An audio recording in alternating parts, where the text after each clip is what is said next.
my daughter said with disdain. I wish you were independent like my mother-in-law. I closed my book. Wish granted. I just cut your $10,000 allowance. Ask your independent MIL to cover the hole. Her eyes went wide. She grabbed my arm in desperation as the bank notification hit her phone and whispered in terror, Mom, this can't be true. It was you this whole time? Before we continue, comment where you're watching from and subscribe to the channel. We'd love to see how far our stories are reaching. The book I closed was a first edition of Pride and Prejudice, worth approximately $24,000. Amanda didn't know that. Amanda didn't know a lot of things about me. We were sitting in my sunroom, the one Amanda always called depressingly simple, compared to her mother-in-law's formal living room. The furniture was comfortable but not flashy. The art on the walls was local, bought from Charleston artists I'd supported for years.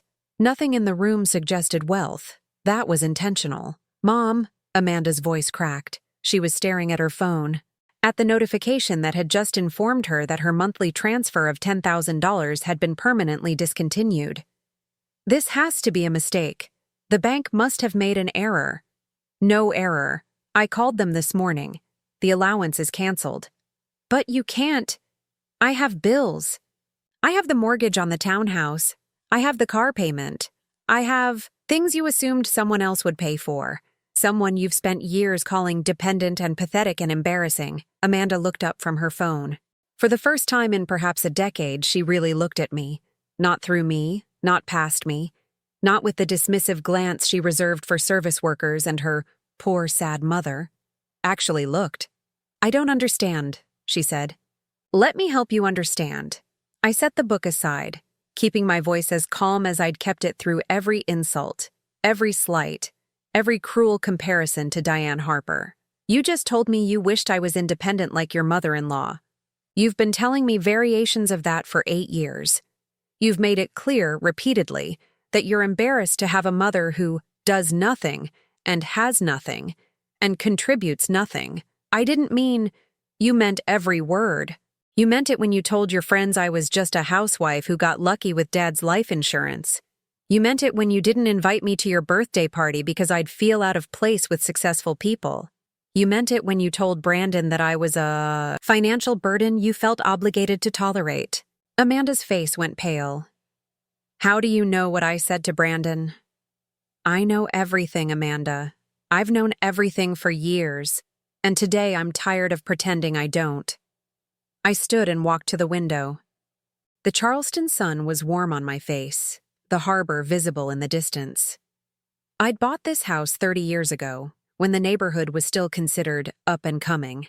I'd bought the building next door 5 years later. I'd bought the entire block by the time Donald died. The $10,000 allowance wasn't from your father's life insurance, I said.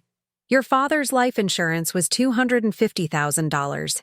It paid off the mortgage on this house and covered his funeral expenses. Every dollar you've received for the past 3 years came from me. From accounts you didn't know existed. From a fortune you never bothered to ask about. What fortune? Mom, you clip coupons. You drive a Honda. You wear clothes from Target. I clip coupons because I grew up poor and old habits die hard. I drive a Honda because it's reliable and I don't need to impress anyone. I wear clothes from Target because they're comfortable and I stopped caring about labels 40 years ago. I turned to face her. But I own 14 commercial properties in downtown Charleston. I'm the anonymous founder of the Mitchell Family Foundation, which has donated $23 million to local charities over the past 2 decades. I have a stock portfolio worth $31 million and real estate holdings worth another $16 million. All told, Amanda, your dependent mother is worth approximately $47 million. Amanda sat frozen. Her phone was still in her hand, the screen dark now, the notification forgotten. That's impossible. It's documented, audited annually, managed by a team of financial advisors who report to me every quarter. But Dad never mentioned. Your father knew. He was proud of me. He helped me hide it because we both wanted to see who our children would become without the assumption of inherited wealth. Kevin passed the test. He's worked for the foundation for 5 years. He knows exactly who I am and what I've built. Kevin knew. Kevin earned the right to know. He never treated me like an embarrassment. He never compared me to someone else's mother. He never told his friends that I was a pathetic widow living off scraps. Amanda stood, her legs unsteady. Mom, I need you to listen to me. Whatever I said, whatever you heard, I didn't mean it like that. You're my mother. I love you. You love my money. You just didn't know it was my money. That's not fair, isn't it? I walked to the small desk in the corner of the sunroom, the desk Amanda had always mocked as something from a garage sale. It was actually a 19th century Charleston piece worth $35,000. But that wasn't the point. I opened the drawer and pulled out a folder. This is a compilation of everything you've said about me over the past 3 years. Text messages to friends, emails to Brandon, posts in private Facebook groups. I have a very good attorney, Amanda, and she has very good investigators. I set the folder on the coffee table. Amanda stared at it like it might bite her. My mom is basically a charity case at this point. If it wasn't for Dad's life insurance, she'd be living in my guest room. I quoted from memory. I can't bring her to the Harper family events. She's just so small, so provincial. Diane is everything I wish my mother was. Those were private conversations. Nothing is private, Amanda. That's something you should have learned by now. She picked up the folder, opened it, began flipping through pages. I watched her face as she read her own words, saw the recognition and the shame battle for dominance. I was venting, she said finally. Everyone vents about their parents. There's a difference between venting and systematic cruelty. There's a difference between frustration and contempt. What you've shown me for years, Amanda, isn't the normal tension between a mother and daughter. It's disgust. You've been disgusted by me, by everything you thought I was. I didn't know. And that's the point. You didn't know I had money, so you treated me like I was worthless. What does that say about you? Amanda closed the folder. Her hands were shaking. What do you want me to do? Apologize? I'm sorry. I'm sorry for everything I said. I didn't know you were. I didn't realize. That's exactly the problem. You're sorry because you found out I'm rich. You'd still be comparing me to Diane Harper tomorrow if you thought I was still just a dependent widow. That's not true. Then prove it. I picked up my book and sat back down. The conversation was over, as far as I was concerned. Amanda could stand there processing, could cry or rage or beg. It didn't matter. I'd said what I needed to say. Mom, please. You can't just. My mortgage is due in 2 weeks. My car payment. Emma's preschool. We'll lose everything. Ask your independent mother-in-law, the one you admire so much. I'm sure Diane will be happy to help. Diane doesn't have that kind of money. I know. What do you mean you know? I turned a page in my book. Diane Harper lives on a teacher's pension and Social Security. Her husband's medical bills wiped out most of their savings before he died. The only reason she maintains her elegant lifestyle is because Brandon sends her $2,000 a month from his salary. A salary, I should mention, that comes from a company I own 30% of. Amanda sank back onto the couch. You own part of Brandon's company? I'm a silent investor. Have been for 7 years. I've been funding your entire life, Amanda. Your husband's job. Your mother-in-law's lifestyle. Your townhouse, which I notice you put in Brandon's name for tax purposes, even though my money made the down payment. I can't. Take some time. Process what you've learned. When you're ready to have an honest conversation about who I am and who you want to be, Kevin knows how to reach me. Kevin? Why Kevin? Because Kevin has earned the right to be my intermediary. You haven't. I went back to my reading. Amanda sat there for another 10 minutes, silent, staring at nothing. Eventually, she gathered her purse and walked out without saying goodbye. The door closed softly behind her. No slam, no drama. Just the quiet click of a woman who had finally realized that she'd been underestimating her mother for her entire adult life. I finished the chapter I was reading and set the book aside. Tomorrow would bring apologies, negotiations, possibly tears. Amanda would call Kevin, would try to find out how to get back in my good graces. Brandon would panic about his job. Diane Harper would learn that her elegant facade was built on my money. But tonight, I was going to enjoy the sunset over the harbor and the silence of a house that no longer contained anyone who thought I was pathetic. It had taken 62 years to get here. It was worth every minute of waiting. I didn't start out wealthy. Nobody in my family had ever been wealthy.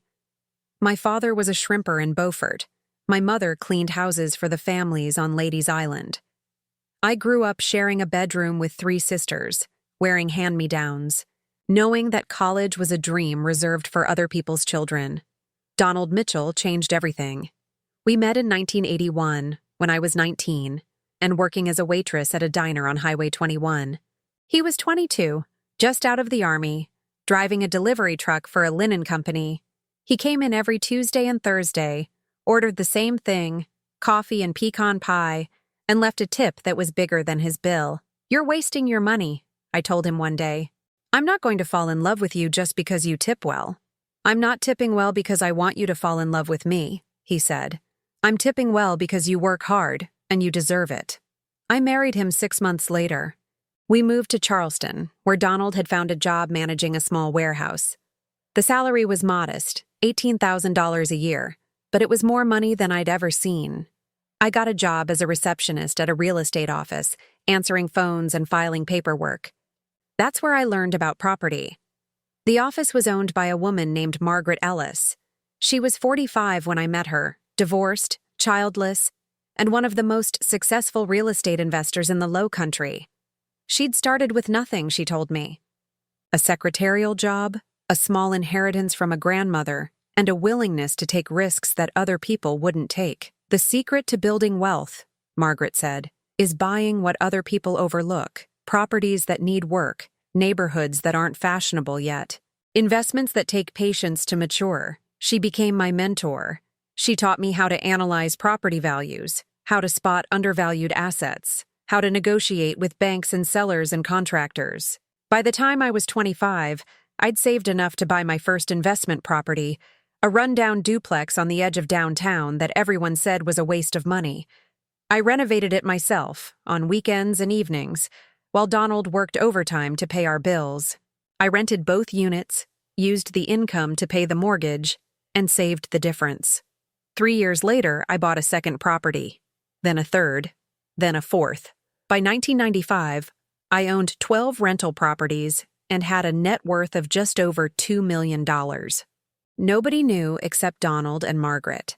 I kept my receptionist job, kept driving our old Ford, kept wearing clothes from discount stores. The money accumulated in accounts that I never touched, managed by advisors Margaret recommended.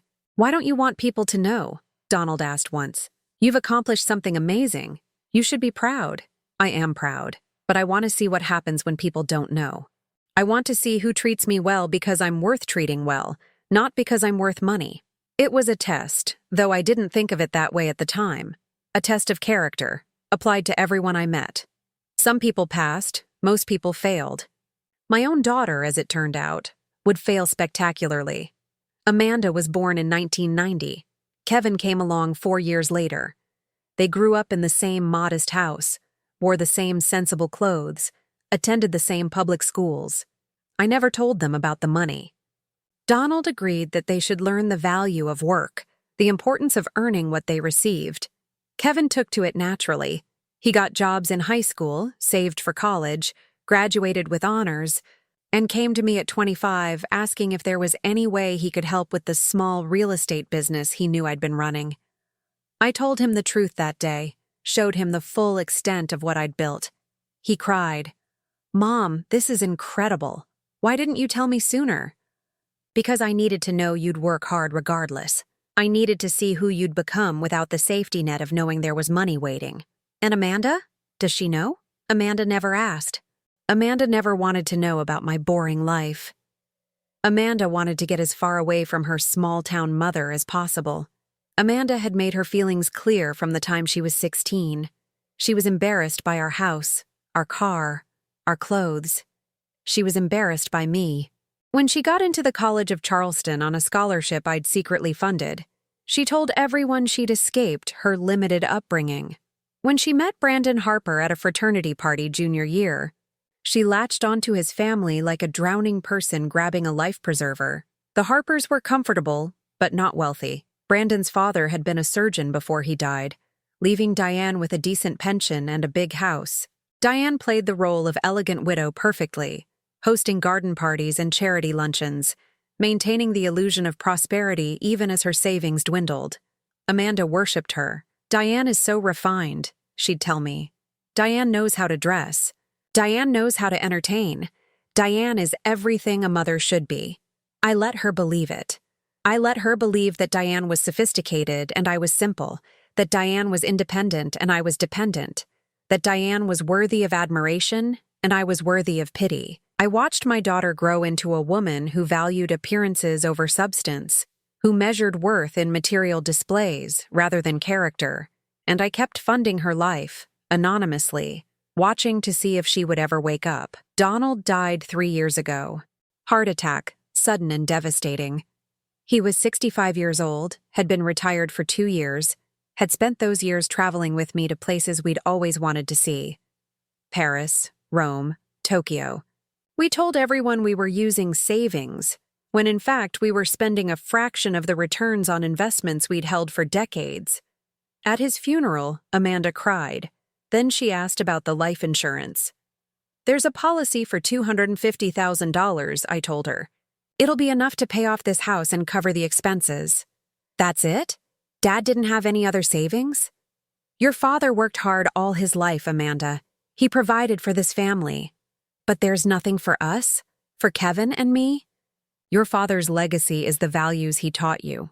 That should be enough." Amanda's face had flickered between grief and calculation, and I'd seen exactly what Donald and I had always feared. Our daughter loved what we could give her more than she loved us. After the funeral, I restructured everything.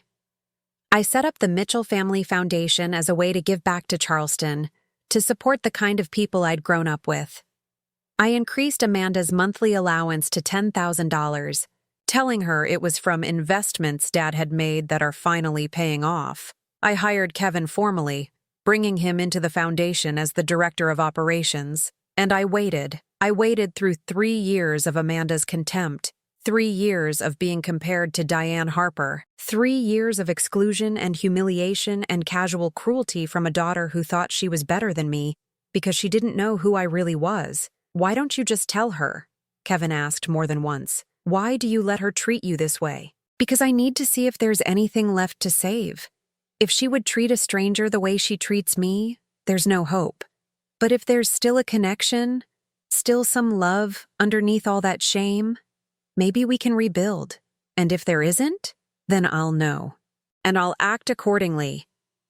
The test ended yesterday, when Amanda looked at me with disgust in her eyes and told me she wished I was more like Diane Harper, when she dismissed 40 years of sacrifice and love because I didn't fit her image of what a mother should be. I'd hoped until that moment that there was something worth saving. I'd hoped that my daughter's cruelty was superficial, that underneath it was a woman who remembered being carried to bed, being read stories, being loved unconditionally by parents who wanted nothing from her except her happiness. But there was nothing underneath, just contempt, all the way down. So I'd closed my book, spoken 5 sentences, and watched her world collapse around her. It wasn't revenge. Revenge implied passion, emotion, a desire to hurt. What I felt was colder than that. What I felt was the quiet satisfaction of a test finally concluded, a hypothesis finally confirmed. My daughter didn't love me. She never had. Now we could both stop pretending otherwise. The birthday party was the beginning of the end. Not my birthday, not Emma's birthday. Amanda's birthday, her 34th, 3 months before the conversation in my sunroom. I found out about the party from Kevin, who'd been invited reluctantly. "She didn't want to ask me," he said, but Brandon insisted. Something about keeping up appearances with family. Was I invited? Kevin hesitated. That was answer enough. She said, "Mom, you don't want to hear this. Tell me." She said she didn't want you there because you'd feel out of place with successful people. She said Diane was coming, and she didn't want you to feel inferior by comparison. I'd expected something like that. Amanda had been excluding me from events for years, always with some excuse. The venue was too far. The timing was inconvenient. The guest list was limited. But this was different. This was my daughter's birthday, and she had deliberately chosen her mother-in-law over me. "Are you going?" I asked Kevin. "I wasn't planning to. Not after what she said about you." "Tell me what happens."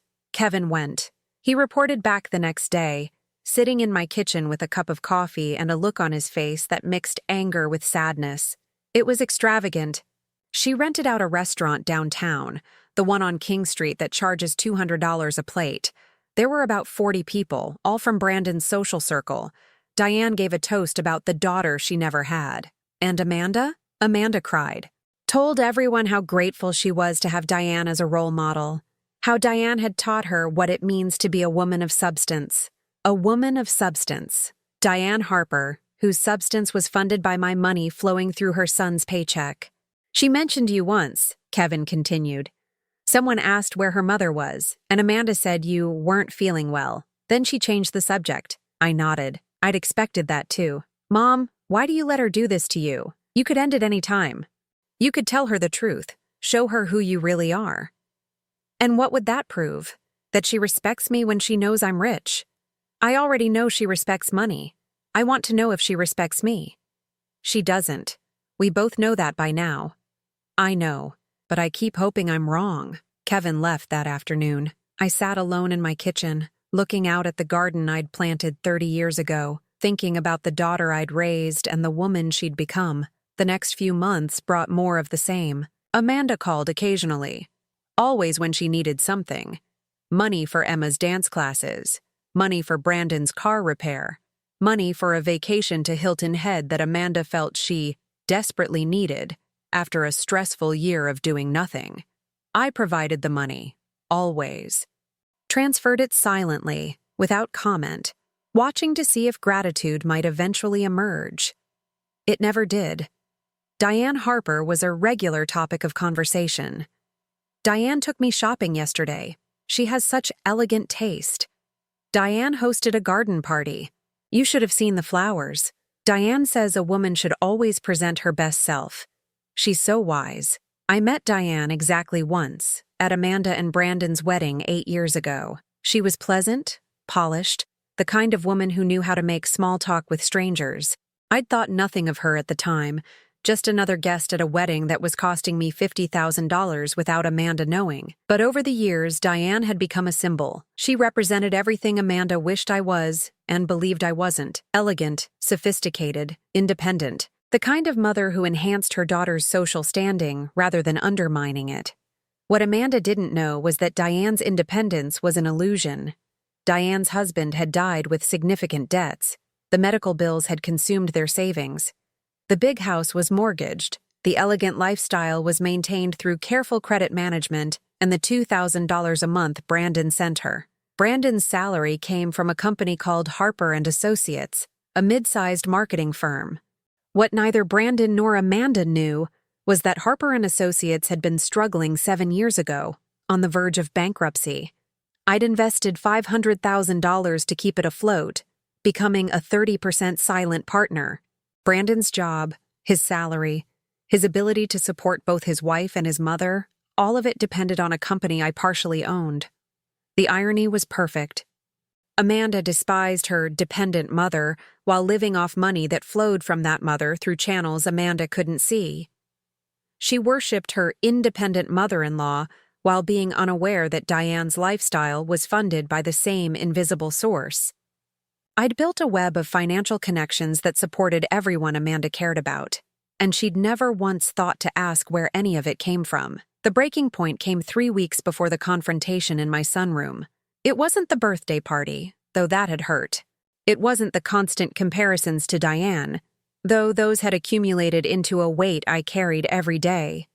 It was something smaller, something that shouldn't have mattered as much as it did. Emma's school play. My granddaughter was playing a flower in the spring musical. A small role, 3 minutes on stage, but Emma had been practicing for weeks. She'd called me herself, her 6-year-old voice breathless with excitement. "Grandma Sharon, you have to come see me. I'm going to be the prettiest flower." I'll be there, sweetheart. I wouldn't miss it. But when I showed up at the school auditorium, there was no seat saved for me. Amanda was there with Brandon and Diane, the three of them in the front row, Diane holding flowers she'd bought for Emma.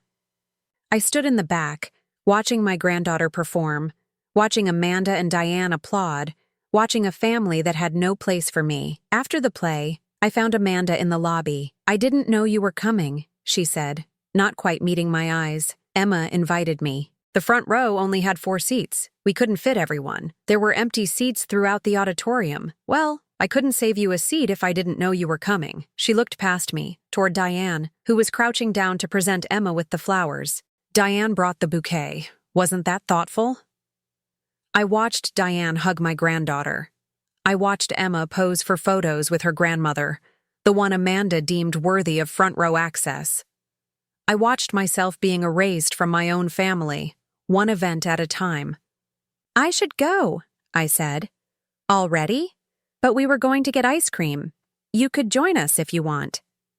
"If I want," said with the tone of an afterthought, an obligation, something to be tolerated rather than welcomed.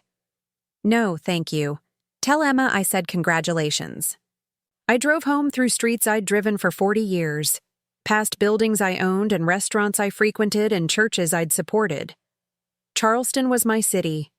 I'd built half of it, funded a quarter more, donated to causes that touched every neighborhood. But in my own family, I was invisible. That night, I called Margaret Ellis. "I need you to do something for me," I said. "I need documentation. Everything Amanda has said about me. Everything she's done to exclude me. I want proof. Are you sure? This could get ugly." "It's already ugly. I'm just deciding whether to clean it up or burn it down." Margaret's investigators were thorough. Over the next 3 weeks, they compiled a dossier of Amanda's contempt. Text messages she'd sent to friends, emails to Brandon complaining about my mother's visits, posts in private social media groups where she'd called me embarrassing and provincial, and a burden I never asked for. The day the folder arrived, I read every page. I cried once near the end, when I found a message Amanda had sent to her friend Nicole. "I don't even know why I bother with her. She has nothing to offer. She's just this sad, dependent widow who thinks we owe her something because she's family. This sad, dependent widow. That's what my daughter thought of me. That's who she believed I was." I closed the folder and made a decision. The next time Amanda gave me an opening, the next time she compared me to Diane Harper or dismissed me as unworthy of her attention, I would end the charade. The test was over. Amanda had failed. And now she would learn exactly who she'd been failing. The phone calls started at 7 a.m. the next morning. First Amanda, then Brandon, then Amanda again. I let them all go to voicemail. Kevin arrived at noon, letting himself in with his key. He found me in the garden, pruning the rose bushes I'd planted when Amanda was 5 years old. "Mom, Amanda's been calling me all morning. She's hysterical." "I'm sure she is." "She says you told her everything, about the money, about the foundation, about Brandon's company." "That's correct." Kevin sat down on the garden bench watching me work. "How do you feel?" "Lighter. Like I've been carrying a weight for years and finally set it down." "She's threatening to come over here. Brandon, too. They can try. The gate code was changed this morning." Kevin almost smiled. "You've thought of everything. I've had 3 years to plan this, Kevin. 3 years of watching her compare me to Diane Harper. 3 years of funding her contempt. What happens now? I set down my pruning shears. Now we see what Amanda is made of. Now we see if there's anything in her worth saving, or if she's exactly who she's shown herself to be. And if she's exactly who she's shown herself to be, then she'll find out what it means to live without my invisible support. She'll learn what independence actually costs." Kevin nodded slowly. "Brandon called me too. He's panicking about the company. He thinks you're going to fire him or sell your shares. Brandon has nothing to worry about, as long as he does his job competently. My investment in Harper & Associates has always been about good business, not about controlling my daughter's husband. But Amanda doesn't know that. Amanda doesn't know many things. That's the problem. The afternoon brought more phone calls, more voicemails. I listened to a few of them. Amanda crying, apologizing, begging. Brandon trying to sound reasonable, asking for a conversation. Even Diane Harper called, her elegant voice strained with something that sounded like fear. "Mrs. Mitchell, this is Diane. I think there's been some misunderstanding. Perhaps we could meet for tea and discuss." I deleted the message without hearing the rest. Margaret Ellis called around 4 p.m. Her voice was calm, professional, the voice of a woman who had seen everything in 40 years of business. "The Harpers have been making inquiries," she said. "Brandon contacted 3 different financial advisors today, trying to verify your net worth. One of them called my office. What did you tell them?" "Nothing, of course. Client confidentiality. But they're going to find out eventually. Public records show your property holdings. The foundation's tax filings are accessible.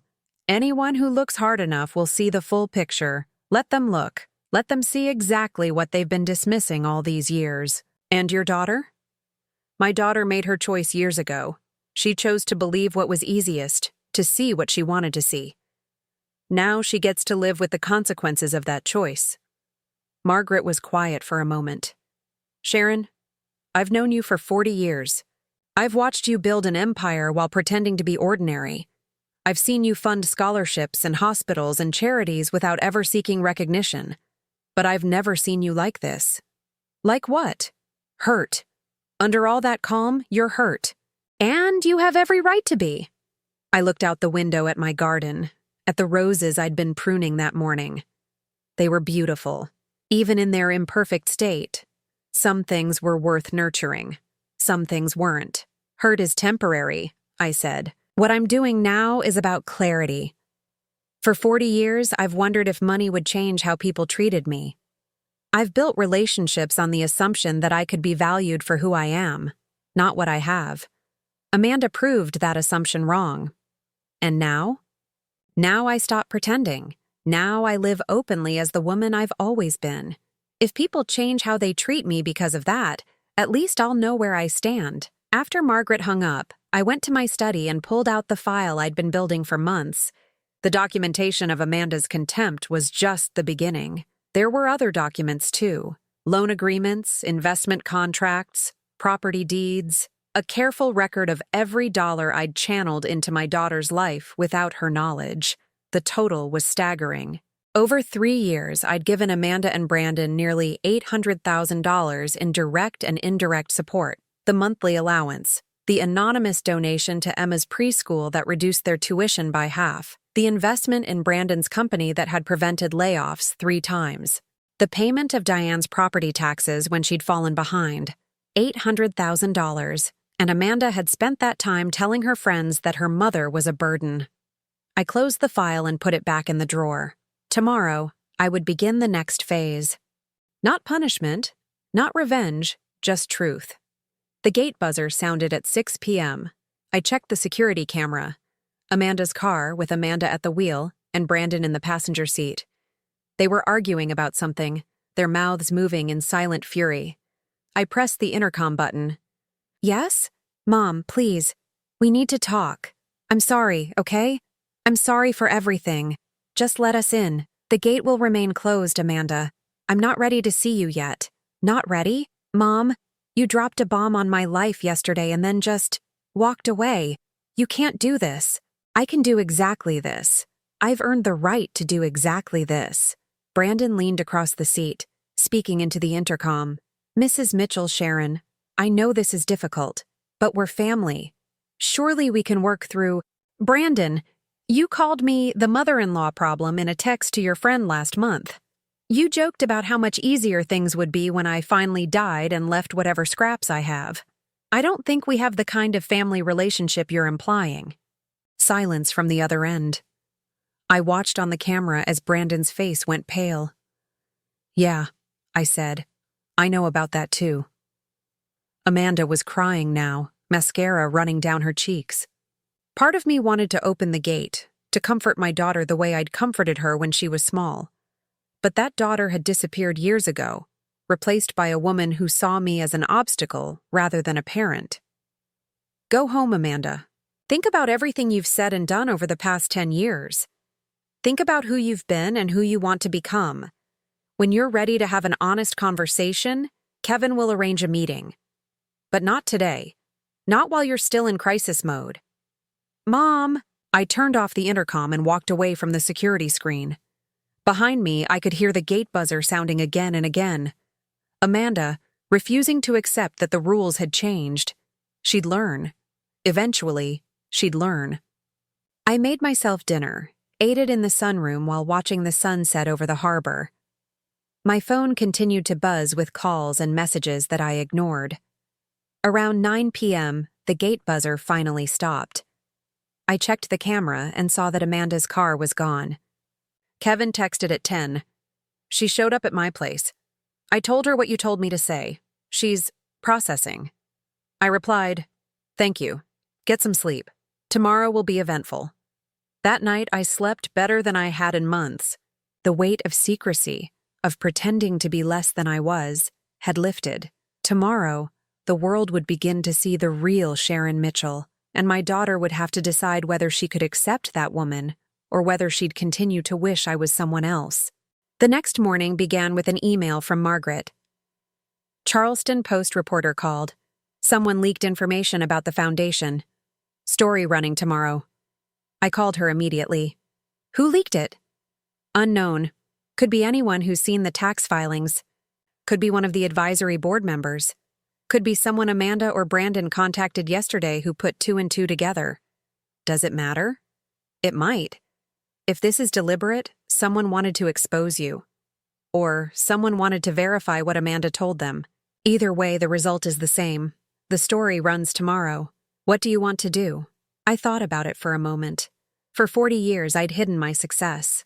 I'd built a fortune in shadows, given away millions anonymously, created jobs and opportunities without ever taking credit. Part of me had always assumed I'd be discovered eventually. Another part had hoped I never would be. But Amanda had changed the calculus. My daughter had spent years treating me like an embarrassment because she thought I was poor. Now she knew the truth, and soon everyone else would too. Do nothing, I said. Let the story run. You're sure? I'm tired of hiding, Margaret. I'm 62 years old. I've done everything I set out to do and more. If the world wants to know who Sharon Mitchell really is, maybe it's time I showed them. I spent the morning making calls. To the foundation board, warning them about the story. To my financial advisors, ensuring that nothing in the article could be misrepresented. To my attorney, confirming that all my affairs were in order. Kevin came by at lunch. He looked tired, like he'd been up all night. Amanda left my place around 3 a.m., he said. She wanted me to tell you that she's sorry, that she never meant to hurt you, that she wants another chance. What do you think? I think she means it right now. I think she's terrified and ashamed and genuinely regrets what she's done. But I don't know if that's real change or just fear of losing the money.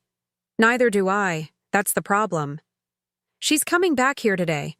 She said she'll wait outside the gate all day if she has to. Then she'll be waiting for a while. Kevin hesitated. Mom, can I ask you something? Of course. Do you want to forgive her? If she really changes? If she really becomes someone different? Do you want a relationship with her? I looked at my son, this man who had grown up in the same house as Amanda, but had turned out so differently. Kevin had never treated me like an embarrassment.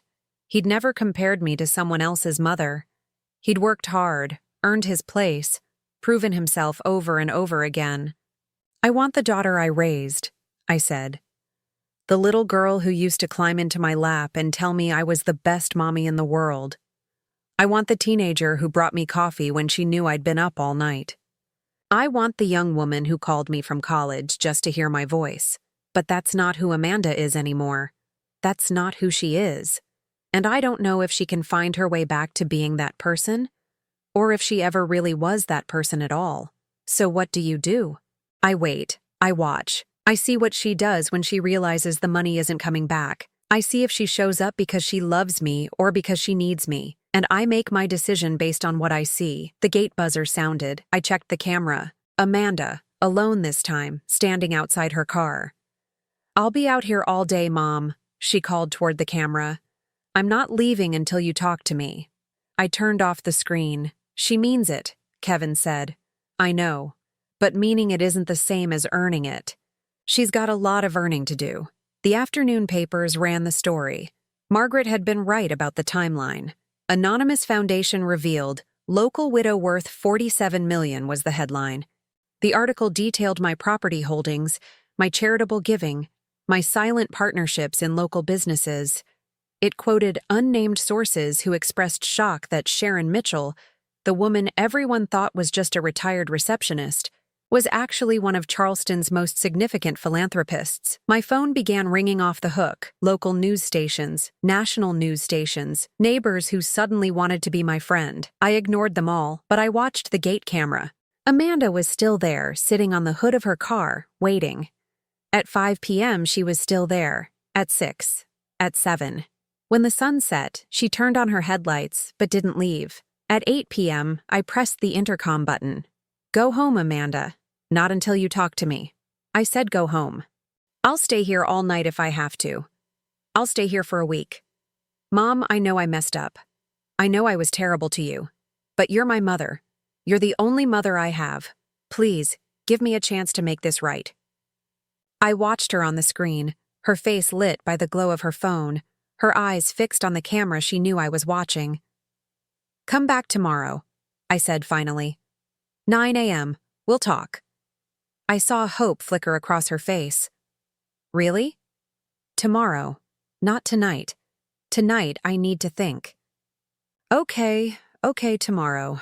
Thank you, Mom. I love you. I turned off the intercom without responding. Tomorrow I would see my daughter. Tomorrow I would begin to discover whether there was anything left of the girl I'd raised, or whether that girl had been consumed entirely by the woman she'd become. Either way, the truth would finally be spoken, and we would both have to live with whatever came next. Amanda arrived at exactly 9 a.m. I watched her on the security camera as she walked up the driveway, alone, carrying nothing but her purse. She was dressed simply, jeans and a blouse, no jewelry except her wedding ring. I'd never seen her look so ordinary. I opened the front door before she could ring the bell. For a moment, we just looked at each other, mother and daughter, 40 years of history between us. Come in, I said. The sunroom again. The same room where I'd ended the charade 3 days ago. Amanda sat on the couch, I sat in my chair, the coffee table between us like a barrier.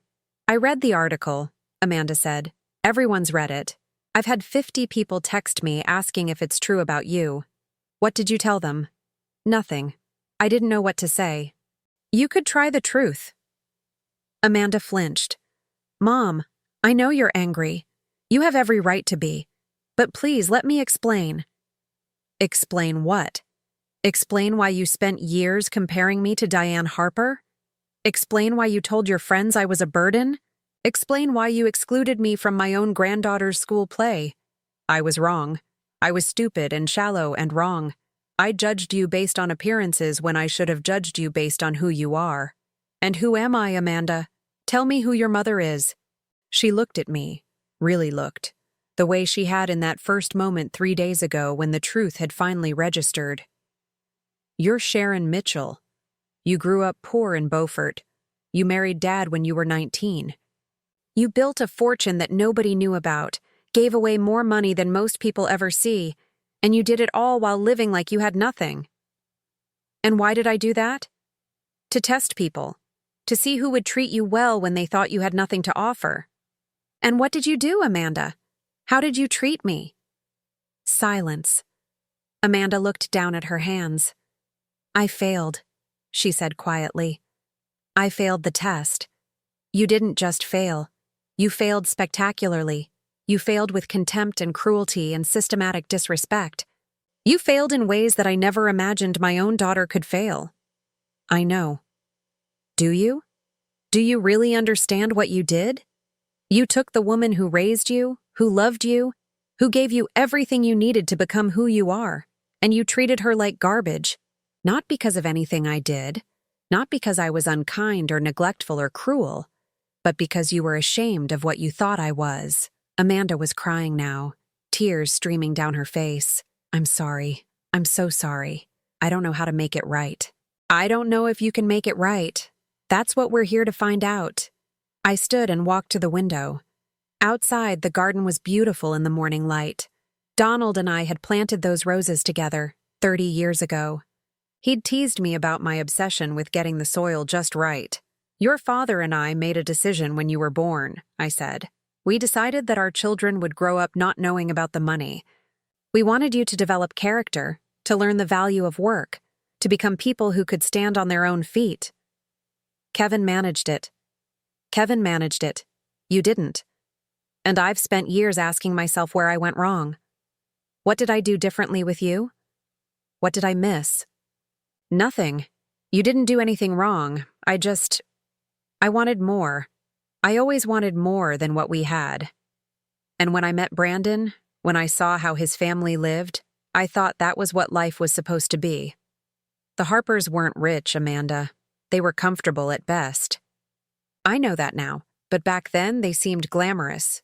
Diane seemed glamorous, and I wanted that more than I wanted you. The admission hung in the air between us. I turned to look at my daughter. At least you're being honest. I'm trying. For maybe the first time in years, I'm trying to be honest. I returned to my chair. Tell me about Emma. Emma? Amanda looked confused by the shift. My granddaughter. Tell me about her. What's she like? What does she care about? What makes her laugh? She's wonderful. She loves dancing and drawing, and she's just started reading chapter books. She asks about you sometimes. She wanted to know why Grandma Sharon never comes to her events. And what did you tell her? Amanda's face crumpled. I told her you were busy, or sick, or that the timing didn't work out. I lied to my daughter the same way I was lying to myself. I want to know Emma. I want to be part of her life. Not as the grandmother who sends checks and never shows up. As a real grandmother, you can be. I want you to be. I've been so stupid keeping her away from you. You were keeping me away from her. There's a difference. I've tried to be present, Amanda. I've shown up to events. I've called. I've offered. You're the one who made it clear I wasn't welcome. I know. I'm going to change that. I promise. Promises are easy. I want actions. Amanda nodded. What do you want me to do? I considered the question. I'd thought about this for 3 days, planned for it, prepared for exactly this moment. But now that it was here, I wasn't sure what I wanted. I want you to stop comparing me to Diane Harper. I want you to stop being ashamed of me. I want you to include me in your family's life, not as an afterthought or an obligation, but as someone who belongs there. I will. I promise. I will. And I want you to understand something. I leaned forward. The money doesn't change who I am. I'm still the same woman who clipped coupons and drove a Honda and wore clothes from Target. I'm still the woman you were ashamed of. The only thing that's different is your perception. I wasn't ashamed of you. I was ashamed of what you represented, of where I came from. That's the same thing, Amanda. I am where you came from. Every time you cringed at my clothes or my house or my life, you were cringing at me. You were cringing at your own history. Amanda was quiet for a long moment. I think I was running from something. From the fear that I'd end up like you, dependent on someone else. Living a small life in a small house with small dreams. And now? Now I realize that your life wasn't small at all. It was huge. You just kept it hidden, and I was too blind to see what was right in front of me. The conversation continued for another 2 hours. We talked about the past, about the ways Amanda had hurt me and the reasons she'd done it. We talked about Brandon, who Amanda insisted had changed since learning the truth. He's terrified, she admitted. He thinks you're going to fire him or sabotage his career.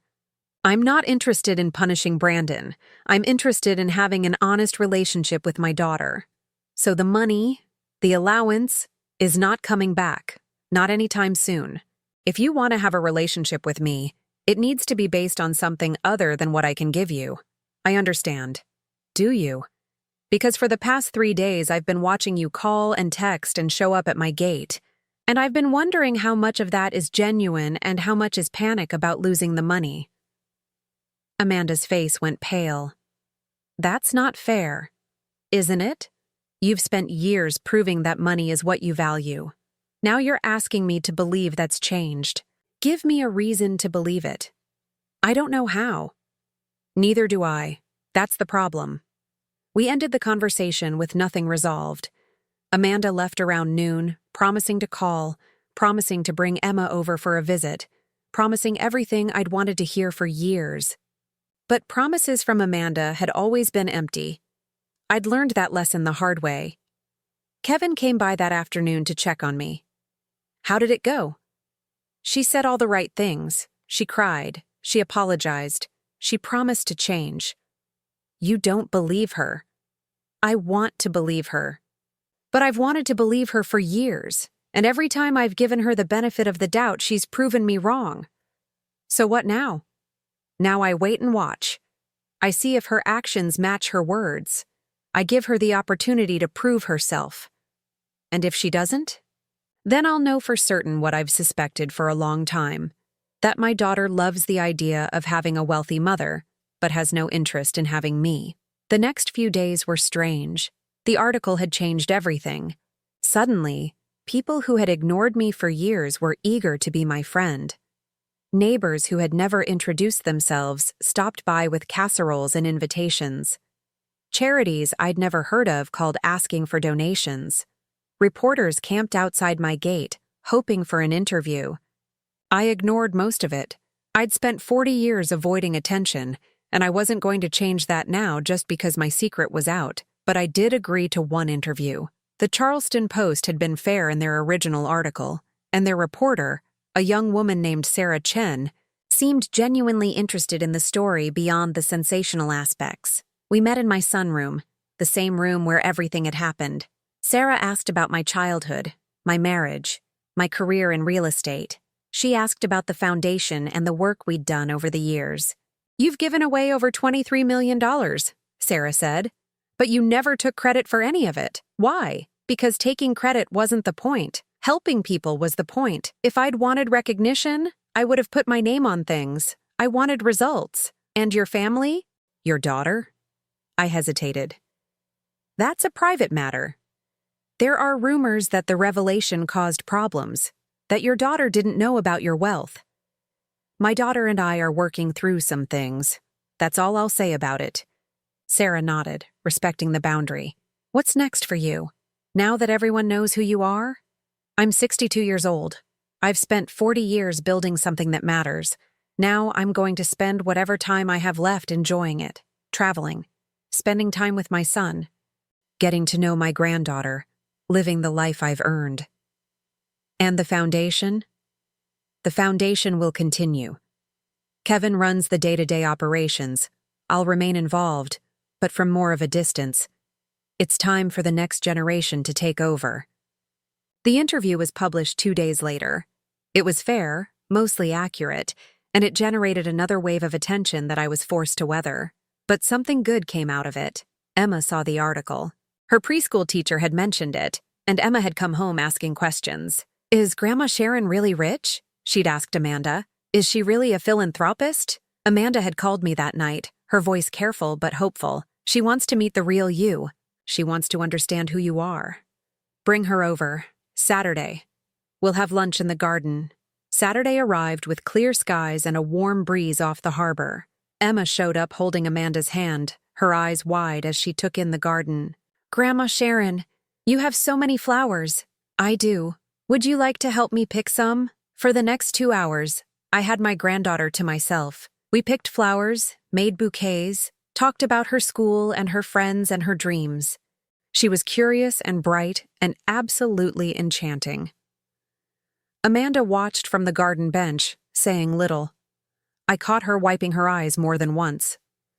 "Thank you for this," Amanda said when they were leaving. "Thank you for letting her know you. She's my granddaughter. I should have been part of her life from the beginning." "I know. I'm sorry." "Show me you're sorry, Amanda. Show me with your actions, not just your words." She nodded. "I will. I promise." Another promise. I'd heard so many promises from my daughter over the years. But this time, watching her walk to her car with Emma chattering beside her, I felt something I hadn't felt in a long time. Hope. Maybe it was foolish. Maybe Amanda would disappoint me again. But that afternoon in the garden, watching my granddaughter discover the roses I'd planted 30 years ago, I allowed myself to believe that things might be different this time, that my daughter might finally become the woman I'd always hoped she could be. That the test, however painfully it had ended, might have been worth something after all. 2 months passed. 2 months of careful observation, of small steps forward and occasional steps back. Amanda called regularly now, not asking for money, just to talk. She brought Emma over every weekend, rain or shine. She stopped mentioning Diane Harper entirely. But the real test came on a Tuesday afternoon in late spring. I was in my study when Kevin called. "Mom, you need to come to the foundation office. There's a situation." "What kind of situation?" "Amanda's here. She brought Brandon. They want to talk to you about something, and I think you need to hear it in person." I drove downtown to the building I'd bought 15 years ago to house the Mitchell Family Foundation. It was a beautiful old structure, restored to its original 1890s glory, with offices that overlooked the harbor. Kevin met me in the lobby. They're in the conference room. Amanda looks nervous. Brandon looks like he's going to be sick. Any idea what this is about? None. Amanda just said it was important. We walked into the conference room together. Amanda and Brandon were sitting at the far end of the table, their faces drawn with anxiety. When they saw me, they both stood. "Mom," Amanda said, "thank you for coming. Kevin said it was important." "It is." Amanda took a deep breath. "We need to tell you something. Something we should have told you years ago." I sat down across from them. "I'm listening." Amanda looked at Brandon. He was pale, sweating. His hands clasped in front of him like a man facing a firing squad. 3 years ago, Brandon said, his voice barely above a whisper, "I made a mistake. A serious mistake." "What kind of mistake?" "Financial. I took money from the company. From Harper and Associates. I covered up losses with fake invoices. I embezzled almost $200,000 over 2 years. I felt my face go still. "You embezzled from a company I partially own. I didn't know you owned it then. I didn't know until Amanda told me, after everything came out." "And you're telling me now because—" Amanda spoke up. "Because he's been carrying this for 3 years and it's destroying him. Because we've both been living with secrets, and look where that got us. We decided that if we're going to have a real relationship with you, it has to be based on honesty. All of it." I looked at my daughter, at the woman who had spent years lying to me about who I was and who she was. And now she was confessing a secret that could destroy her husband's career. "What happened to the money?" Brandon swallowed hard. "I put it back. All of it. Plus interest.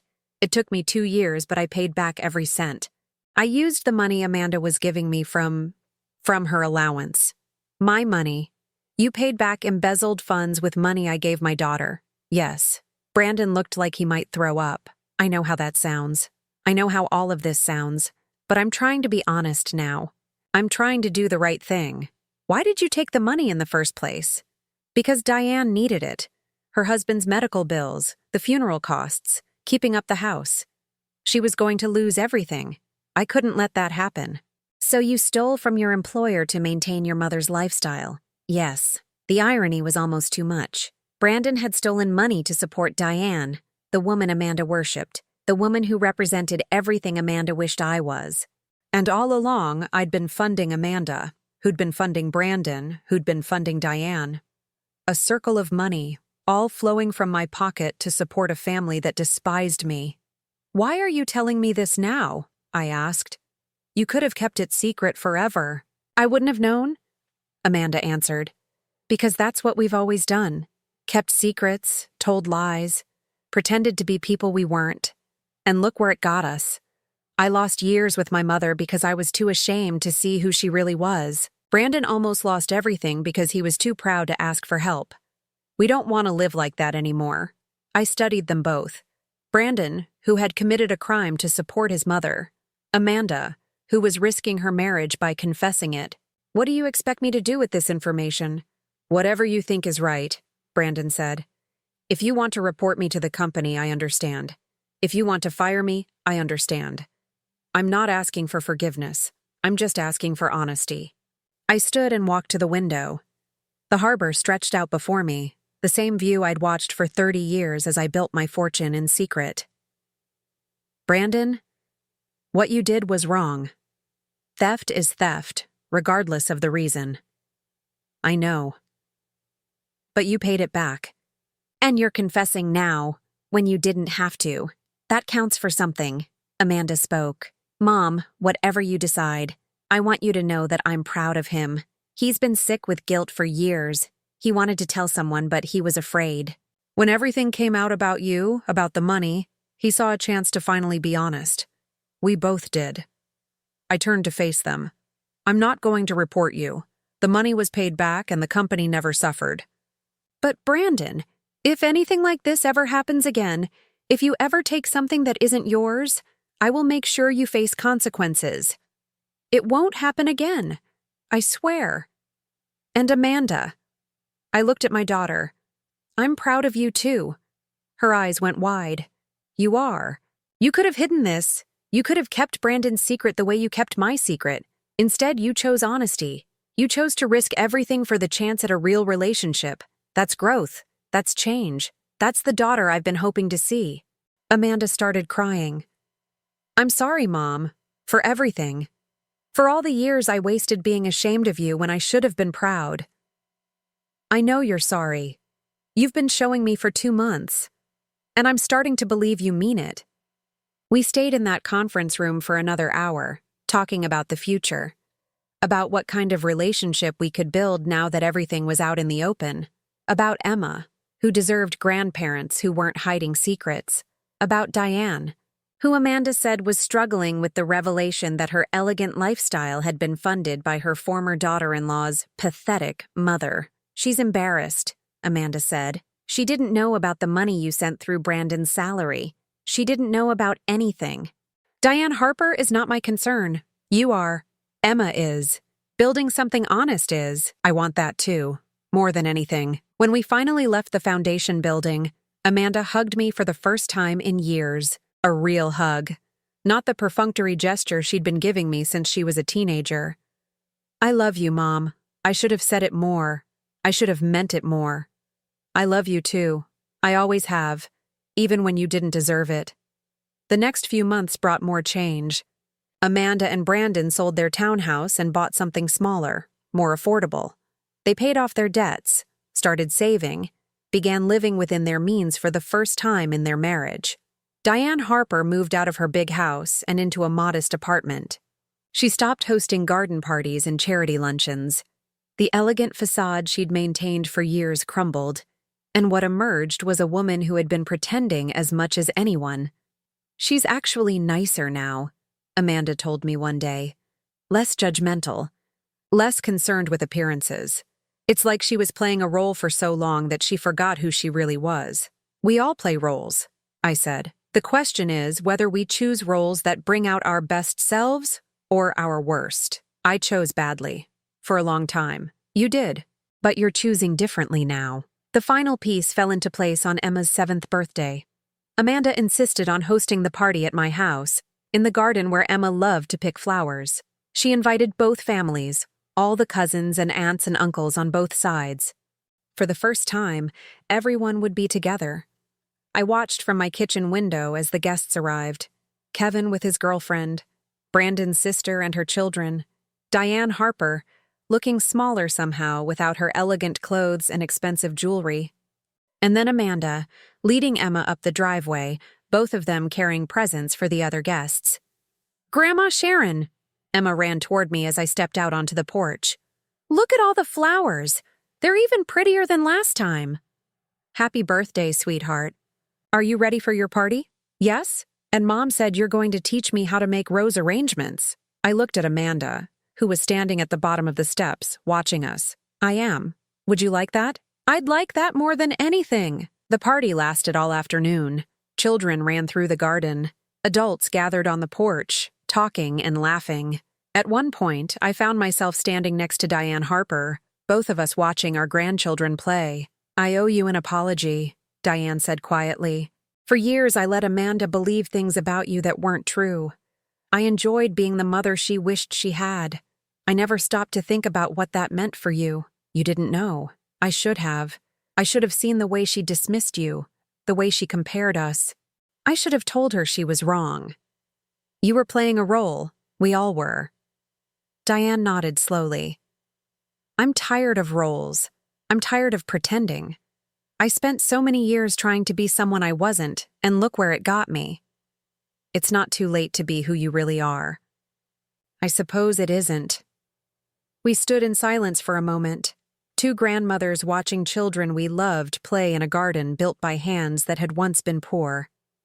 "Sharon," Diane said finally, "I don't know if we'll ever be friends, but I'd like to stop being rivals.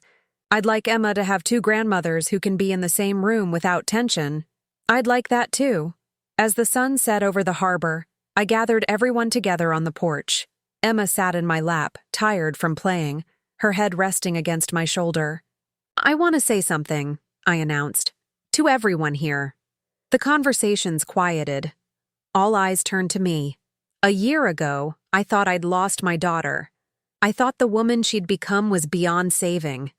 I was wrong. I looked at Amanda, who was standing next to Brandon, tears already forming in her eyes. Amanda made mistakes. We all made mistakes. But she's proven, over the past few months, that people can change, that family can heal, that it's never too late to become who you were meant to be. "Mom?" Amanda's voice cracked. "I'm proud of you, Amanda. I'm proud of the mother you're becoming, the wife you're becoming, the woman you're becoming, and I'm grateful, every day, that you chose honesty over comfort, that you chose family over pride." Amanda walked up the porch steps and knelt in front of me. "Thank you for not giving up on me. Thank you for giving me the chance to prove myself. That's what mothers do, even when their children don't deserve it. Especially then." Emma stirred in my lap. "Grandma Sharon? Are you and Mommy crying?" "Yes, sweetheart, but they're happy tears." "Good, because I don't like sad tears." "Neither do I, baby. Neither do I." The party wound down as darkness fell. One by one, the guests said their goodbyes and drove away. Brandon took Emma home to bed, leaving Amanda behind to help with the cleanup. We worked side by side, mother and daughter, gathering plates and folding chairs and sweeping the porch. It was simple work, the kind of work I'd done all my life, the kind of work Amanda had once been ashamed of. "Mom," Amanda said as we finished, "I want to ask you something." "Go ahead." "The test. The one you and Dad set up to see who we'd become without knowing about the money. Do you regret it?" I considered the question carefully. "Sometimes. When I saw how much you struggled, how much you judged yourself by standards that didn't matter. I wondered if we'd made a mistake, but you kept the secret anyway, because I needed to know. I needed to see who you really were, and when I finally saw, it broke my heart. I'm sorry, I know, and I forgive you. Completely." Amanda looked at me with surprise. "You do?" "I've watched you for months now. I've seen you change. I've seen you become someone I can be proud of. That's worth more than any apology." "What about the money? The allowance? What about it? Are you going to start giving it to us again?" I smiled. "Is that what you want?" "Actually, no. These past few months, living on what we earn, it's been good. Hard, but good. I think I'm finally understanding what you and Dad were trying to teach us all along. And what's that? That money doesn't make you who you are. That character matters more than comfort. That the life you build with your own hands means more than anything someone else gives you." I pulled my daughter into a hug, holding her the way I'd held her when she was small, when she was the little girl who told me I was the best mommy in the world. "Welcome back, Amanda. I've missed you." "I've missed you too, Mom. I've missed you my whole life, and I didn't even know it." We stood on the porch in the darkness, mother and daughter, finally seeing each other clearly for the first time in years. The test was over, and against all odds, Amanda had finally passed.